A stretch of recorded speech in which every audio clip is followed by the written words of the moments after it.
Hey everybody, welcome back to In Bed with the Millennial. I'm the Millennial, Javeda Bay, and this is my bed.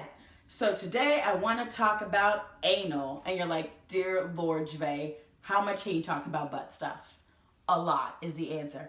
But you can never talk about it enough because you never know who's getting into it or what you don't know. And I want to give you the info that you might not know and how to go about it in the best way possible. So, as per usual, lube. If you are doing anything with a butthole, you need to have lube because the anus is not self-lubricating and it ain't fun if you don't got lube. So get lube. Get lots of lube, y'all. I'm a big advocate for lube, okay? I like Sutil, Pure Backdoor.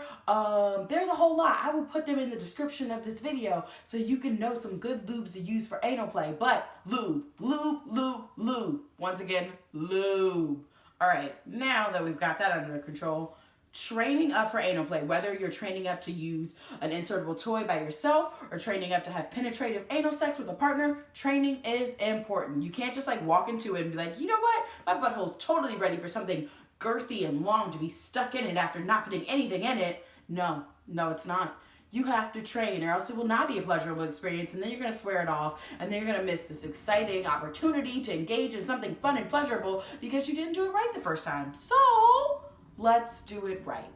First things first. How do you start training? With your fingers. Start there. Start with your fingers, not somebody else's because other people may have larger fingers. Your fingers are you're used to that size. You know what it's like? Start there. Massaging the actual anus. Not puncturing it or going into it yet. Just massaging it to loosen it up. To get it all nice and warm and ready to welcome a new guest. Okay? So you're going to start massaging with lube. And then when you feel ready, then you start slowly inserting the finger. Back and forth. And just wiggling it inside to loosen it up. Because guess what? There's 2 sphincters in your anus that you need to loosen up. Those are muscles that are going to be tighter, which they have to be stretched if you actually want something to go in there. So we're using your finger to loosen up those sphincters, and then from there gradually moving into toys.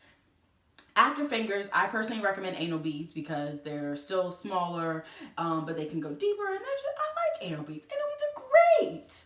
So anal beads are an option, or if you just want to go straight to butt plugs, totally doable. I love getting sets of butt plugs that give you multiple sizes in one.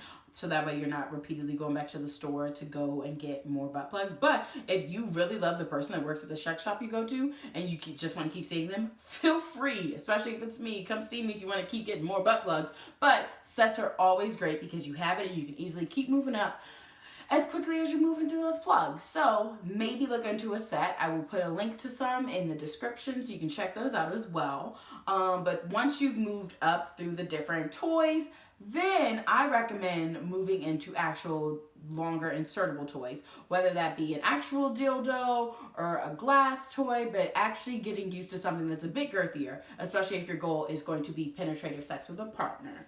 But all through this, using so much lube. Honestly, put a towel down and use so much freaking lube. And just be patient with yourself and relax. This is not going to go well if you are not relaxed. If you were tense, oh my God, this is going to be bad, it's going to be bad. So just deep breaths, maybe do some meditation beforehand and be you know what, this is going to be a whole new experience that I'm either going to truly fall in love with, or an experience that I'm going to maybe discover something new about what turns me on. But regardless, it's going to be good. Go into it with that mindset and it's going to be so much better than walking into it oh my God, this is going to be terrible. And then when it comes time for you to actually engage in it with a partner, communication is key because you are the only one that knows what's happening down there. You are the one that can feel it. So you have to communicate if something doesn't feel right. Say that to your partner so that you stop, slow down, try it a different way, add more lube, whatever it is that you think you need in that moment, do that. But make sure you are communicating. Also, if you are the one actually penetrating your partner, be so mindful to check in the midst of it. Sure, you can get wrapped up in the moment and not think about it, but it's very important because if they're not realizing that they're not vocalizing, it's on your part to be the backup of that, to know hey, is everything still feeling good? Are you enjoying this? Should I go slower? Should I go faster? What do you need? Check in with your partner. But just have fun. Anal Anal is a good time. It's a great time. And even if you're not ready to do it with a partner, totally try it on your own. Take your finger, stick it up your booty hole. You'll probably like it, I'm telling you. Also, if you have a prostate, definitely get into the anal. Prostate stimulation is good to minimize the chances of having cancer. So do yourself a favor and play with your prostate and be healthy. And yeah, go forth, enjoy the anal, and come back next week for an all new episode. And yeah, I'm gonna see y'all next week. Deuces.